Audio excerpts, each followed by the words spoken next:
माता सीता का श्राप आज भी झेल रहे हैं ये पांचों। नमस्कार दोस्तों, वाल्मीकि रामायण के मुताबिक वनवास के दौरान भगवान राम, लक्ष्मण और माता सीता पितृपक्ष में श्राद्ध करने के लिए बिहार के गया धाम पहुँचे। वहां ब्राह्मण ने श्री राम और लक्ष्मण को श्राद्ध कर्म के लिए आवश्यक सामग्री जुटाने के लिए कहा। इस पर भगवान राम व लक्ष्मण नगर की ओर सामान लाने के लिए निकल पड़े। ब्राह्मण देव ने माता सीता से आग्रह किया कि पिंडदान का समय निकलता जा रहा है। यह सुनकर माता सीता की व्यग्रता भी बढ़ती जा रही थी, क्योंकि श्री राम और लक्ष्मण अभी लौटे नहीं थे। इसी दौरान दशरथ जी की आत्मा ने उन्हें आभास कराया कि पिंडदान का वक्त बीता जा रहा है। माता सीता असमंजस में पड़ गईं। तब माता सीता ने समय के महत्व को समझते हुए यह निर्णय लिया कि वह स्वयं अपने ससुर राजा दशरथ का पिंडदान करेंगी।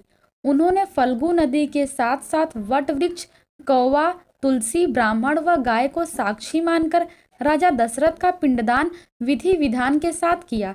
इस क्रिया के उपरांत जैसे ही उन्होंने हाथ जोड़कर प्रार्थना की, राजा दशरथ ने माता सीता का पिंडदान स्वीकार कर लिया। माता सीता इस बात से प्रफुल्लित हुई कि उनकी पूजा दशरथ जी ने स्वीकार कर ली। इसके बाद उनके मन में संशय भी हुआ कि प्रभु राम इस बात को नहीं मानेंगे कि पिंडदान पुत्र के बिना नहीं हो सकता।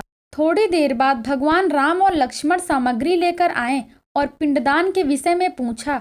माता सीता ने कहा कि समय निकल जाने के कारण उन्होंने स्वयं पिंडदान कर दिया। राम को इस बात का विश्वास नहीं हो रहा था कि बिना पुत्र और बिना सामग्री के पिंडदान कैसे संपन्न और स्वीकार हो सकता है।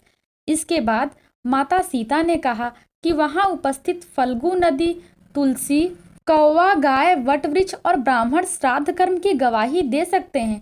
भगवान राम ने जब इनसे पूछा, तब भगवान राम के क्रोध को देखकर उन सब ने झूठ बोल दिया कि माता सीता ने कोई पिंडदान नहीं किया है।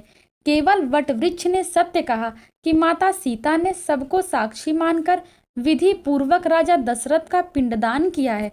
पांचों साक्षी के झूठ बोलने पर माता सीता ने क्रोधित होकर उन्हें आजीवन श्राप दे दिया। सारे पंडित समाज को श्राप मिला कि पंडित को कितना भी मिलेगा, लेकिन उसकी दरिद्रता हमेशा बनी रहेगी। इसी कारण ब्राह्मण कभी दान दक्षिणा के बाद भी संतुष्ट नहीं होते हैं। माता सीता ने तुलसी को श्राप दिया कि वह कभी गया की मिट्टी में नहीं उगेंगी। यह आज तक सत्य है कि गया की मिट्टी में तुलसी नहीं फलती।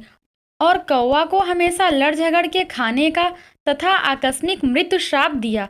फल्गु नदी के लिए श्राप था कि पानी गिरने के बावजूद नदी ऊपर से हमेशा सूखी ही रहेगी और नदी के ऊपर पानी का बहाव कभी नहीं होगा। गाय को श्राप दिया कि हर घर में पूजा होने के बाद भी गाय को हमेशा लोगों का जूठन खाना पड़ेगा।